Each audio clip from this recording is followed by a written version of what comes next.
They say you don't know how strong you are until being strong is the only choice you have. For me, that truth revealed itself under the open sky, with nothing but a torn backpack, an empty stomach, and a broken spirit. I wasn't just homeless, I was hopeless. The first night I slept on the street, I remember the cold biting through my thin shirt like knives. I had tried to find shelter in the bus station, but security had pushed me out. So I found a corner by a bakery shop, where the smell of fresh bread tortured me through the night. I hadn't eaten in 2 days and each whiff felt like an insult. My pride burned hotter than the hunger though. I wasn't ready to beg, not yet. Life hadn't always been this way. I wasn't born on the streets. I came from a small family that was torn apart by misfortune. My father died when I was 15 and my mother, overwhelmed with grief and bills, fell into depression. I tried to hold us together but the weight was too much. By 21 I was alone. No savings, no connections and no safety net. Just a boy with big dreams and no one to believe in them. The hardest part of homelessness isn't the hunger or the cold, it's invisibility. People don't look at you, they look through you as if your existence is an inconvenience. I remember sitting outside a supermarket watching people carry bags of food, wondering if they knew that a single loaf could mean survival for me. Sometimes, someone would toss a coin in my direction without even making eye contact. Those coins weren't charity, they were reminders of the gap between their world and mine. One rainy afternoon I sat under a bridge, soaked to the bone. My backpack, the only possession I had, was drenched. Inside were 2 worn-out shirts, a notebook with torn pages and a pen that barely worked. That notebook was my sanctuary. In it, I scribbled dreams, business ideas, plans, and even affirmations. I wrote lines like, "One day I will own a company. One day I will have a house so big I'll never worry about rain." Those words kept me alive more than food ever could. But faith alone couldn't fill an empty stomach. I scavenged through trash cans for leftovers, ashamed but desperate. I worked odd jobs, washing cars, carrying loads in the market, anything that could earn me enough for bread. Yet every time I thought I was making progress, something would drag me back down. A stolen backpack, a lost job, or days without pay. The lowest moment came one night when I had nowhere to go. The shelters were full and the streets were too dangerous. I ended up in an abandoned warehouse. Rats scurried across the floor and the smell of decay choked me. I curled up in a corner, hugging myself for warmth, and cried until I couldn't cry anymore. That was the night I whispered, "Maybe I'm not meant to survive." But in the silence that followed, something inside me snapped, not in despair but in defiance. I thought of my father's words before he died, "Son, life will hit you harder than you expect, but if you stay down you've already lost. Stand up even if your legs are shaking." That memory lit a fire in me. The next morning I made a vow. I wouldn't just survive. I would rise. I didn't know how but I knew why. I was tired of being invisible. Tired of being pitted. Tired of letting life push me around like a discarded piece of trash. That vow was the seed of everything that followed. I didn't realize it then but that was the day my story truly began, the day I chose to fight for a life worth living. The day I made that vow to rise from the ashes of my life, I didn't suddenly become strong, rich, or wise. The streets didn't magically get safer and hunger didn't disappear. But something inside me shifted. I began to look at every moment, every encounter, as if it might hold the key to the life I wanted. It happened on an ordinary afternoon. I was outside a cafe pretending to read a newspaper I had pulled from the trash. My real intention was simple: stay close enough to catch the smell of food, far enough not to be chased away. A man walked out of the cafe, sharply dressed in a navy blue suit. He looked successful, the kind of man who didn't have to think twice before ordering the most expensive meal on the menu. As he adjusted his tie, his eyes met mine. I quickly looked away, expecting the usual dismissal. But instead of walking past, he stopped.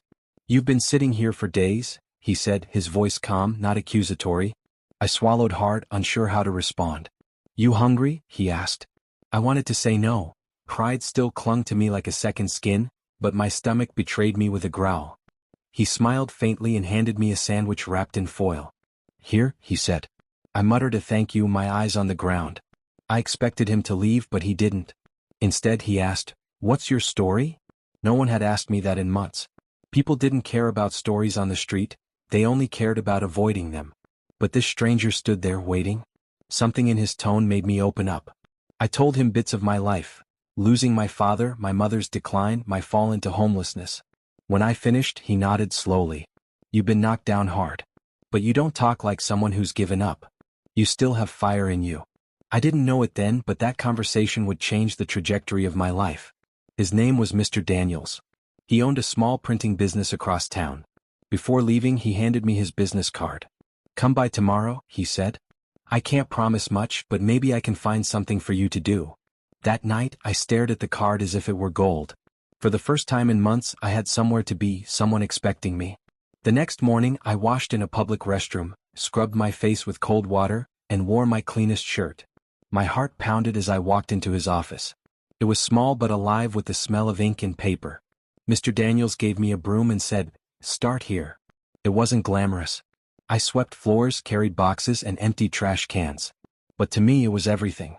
I had a place where I wasn't invisible. At the end of the day, he pressed a small envelope into my hand. Inside was cash, more than I'd seen in months. "Don't waste it," he said simply. Those words stuck. I used the money for food, but I saved a portion too, no matter how small. And as the days turned into weeks, Mr. Daniels taught me lessons I didn't realize I was learning. I watched how he spoke to clients, how he managed employees, how he negotiated deals. I noticed how he always carried a small notebook, jotting down numbers and ideas. It reminded me of my own battered notebook filled with dreams. One evening, as I was closing up the shop, he walked over and handed me an old book. The cover was worn, the pages yellowed. "Read this," he said. "It's about business, but really it's about mindset. You'll need both if you ever want to rise." The book was Think and Grow Rich by Napoleon Hill. I devoured it like a starving man. The words lit up something inside me I didn't know existed. It wasn't just about money, it was about vision, persistence, and the power of belief. For the first time, I realized that wealth wasn't reserved for the lucky or the privileged. It could be built, step by step, by those willing to endure and learn. That book became my Bible. Every night, after sweeping floors and carrying boxes, I would sit under a street light and read until my eyes grew heavy. I filled my notebook with ideas, tiny sparks of businesses I could one day build. Mr. Daniels noticed my hunger, not for food but for knowledge. One evening he said, "You remind me of myself when I started. Don't stop learning. Don't stop dreaming. But remember, dreams only work when you do." That sentence was another spark, one I carried for years. The job at the printing shop didn't make me rich, but it gave me stability. More importantly, it gave me hope. For the first time, I had a mentor, a teacher, someone who believed I was capable of more than sweeping floors. I didn't know how or when, but I knew then that one day I wouldn't just survive, I would thrive. And all it took was a sandwich, a business card, and one man who chose to see me instead of looking through me. That was the spark. The spark was lit, but sparks alone don't make a fire, you need fuel. And for me, that fuel came in the form of sweat, sacrifice, and long days that tested every ounce of my willpower. Working at Mr. Daniels' printing shop gave me structure, but it was more than just a job. It was training ground. Every task, no matter how small, was a lesson. Sweeping the floor taught me discipline. Handling deliveries taught me responsibility. Watching Mr. Daniels interact with clients taught me persuasion and trust. I wasn't just earning wages, I was studying success. But the wages were small. Enough to keep me fed and clothed, not enough to change my life. If I wanted to rise, I had to do more than work for someone else. I needed to create. I began setting aside a portion of every paycheck, sometimes just a few coins, other times a few notes. I forced myself to treat saving like a bill I had to pay. My notebook became my most treasured possession. I filled it with every idea that came to me: how to sell goods on the street, how to offer services no one else thought of, how to spot needs and fill them. At first, my attempts were clumsy. I bought cheap phone accessories in bulk from a local market and tried to resell them on the street. Some days I made profit, other days I went home with nothing. I learned quickly that people don't buy from just anyone, they buy from those they trust. So I practiced. I smiled more. I learned how to talk, how to listen, how to make people feel like they were making the right choice by buying from me. The grind was exhausting. By day I worked at the shop. By evening I was on the street selling. By night, I read under the dim glow of street lights until my eyes burned. My body ached constantly, but I refused to stop. Every coin saved, every mistake learned from, was a brick in the foundation I was building. There were nights when doubt crept in. Times when sales were slow, when I questioned whether I was fooling myself. One rainy evening, after standing for hours and selling nothing, I sat on the curb, drenched and shivering. "Maybe this is all I'll ever be," I whispered. But then I remembered Mr. Daniels' words, "Dreams only work when you do." So I stood up, adjusted my soaked shirt and kept going. Months passed and slowly the small profits added up. I saved enough to rent a tiny room, a place of my own, no more sleeping under bridges. It wasn't much, a bed, a single chair, and a cracked window. But it was mine. And more than that, it was proof that progress, however slow, was possible.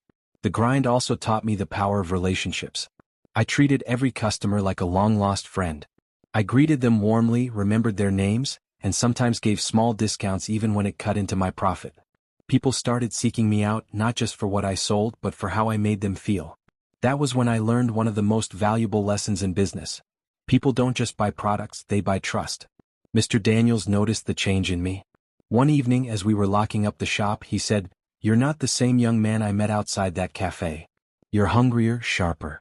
Keep that fire alive and one day you'll build something far bigger than this shop." Those words carried me through the hardest days. By the end of my first year of grinding, I had managed to triple my savings. It still wasn't enough to call myself successful, but it was the beginning of independence. With every failure I grew tougher. With every small win I grew bolder. The grind was ugly. It was painful. It demanded everything, my time, my energy, my pride. But it also gave me something priceless: momentum. And once you have momentum, even the smallest push can carry you forward. I didn't know it yet, but all that sweat and sacrifice was preparing me for my first real breakthrough, the moment when the grind would finally begin to pay off in ways I could never have imagined. By the time I had spent a year in Mr. Daniels' shop, I had learned two important truths. First, people will always pay for solutions to their problems. Second, you don't always need to own the tools, you just need to know how to connect the people who need them with the people who have them. My opportunity came almost by accident. One afternoon while running errands, I overheard two shop owners talking. One complained about how much it cost to get flyers printed. "The prices are killing me," he said. "And the printers don't even deliver on time." I felt my heart beat faster. I knew exactly where to get quality printing, Mr. Daniels' shop. But these business owners didn't. That's when it clicked. I could be the bridge between small businesses that needed printing and Mr. Daniels, who already had the machines and the skill. That evening I approached Mr. Daniels cautiously. "Sir," I said, "I think I see a way to bring in more customers. I meet a lot of small business owners who complain about printing costs and unreliable service. What if I go out, find those customers and bring the jobs here? You handle the printing, I'll handle the people." Mr. Daniels looked at me for a long moment, then smiled. "You're starting to think like an entrepreneur," he said. "Go ahead. Let's see what you can do." The very next day, I walked into a barber shop and offered to handle their business cards. The barber laughed at first, but when I showed him a sample design I had sketched in my notebook, he leaned forward. "How much?" he asked.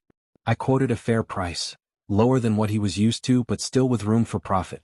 He agreed. I ran back to Mr. Daniels with the order. We printed the cards in 2 days, and when I delivered them, the barber's eyes lit up. "This is good work," he said. "You'll hear from me again." And he kept his word. Soon he introduced me to a friend who ran a food joint, and just like that, I had my second client. I was no longer just sweeping floors or running errands. I had become a salesman, a middleman, a connector. Every handshake felt like progress, every completed order like a victory.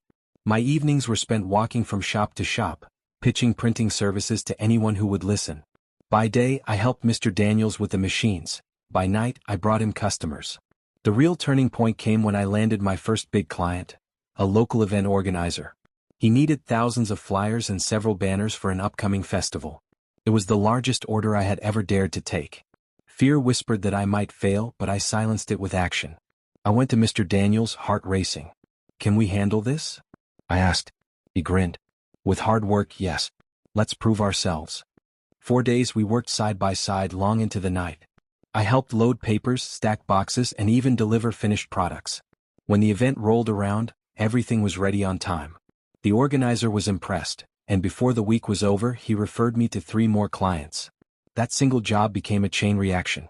My phone began to buzz with new orders. I was no longer just scraping by, I was building something. For the first time in my life, I felt the weight of poverty begin to lift. With each profit, I set some money aside. I bought a second-hand phone to make client communication easier. I purchased decent clothes so I could look professional in meetings. Each small step made me feel less like the boy from the streets and more like the businessman I had dreamed of becoming. One evening, as we locked up the shop, Mr. Daniels looked at me and said, "You've turned yourself into more than an employee. You're building partnerships, relationships. That's how real businesses grow. Remember this, Machines can print paper, but people build empires. Those words burned themselves into me. I wasn't just earning money anymore. I was learning how to create value, how to connect people, and how to scale an idea beyond myself. That was my breakthrough. Not just finding customers, but realizing I could take what Mr. Daniels had already built and expand it into something bigger than either of us had imagined. The printing hustle began as a small spark, one barber here, one food joint there. But like a fire carefully tended, it grew, and soon it was no longer a hustle. It was a business. Within a year, I was handling more clients than I ever dreamed possible. Flyers, business cards, posters, banners. If it could be printed, I was selling it. Mr. Daniels had the machines and the skills. I had the customers and the drive. We became partners in practice, even if it wasn't written on paper. The biggest leap came when I realized I couldn't do it all alone. I was running all over town, pitching clients, taking orders, checking designs, and delivering products. It was exhausting and I was at my limit. That's when I decided to hire help. My first recruit was a boy from the street, just like I had once been.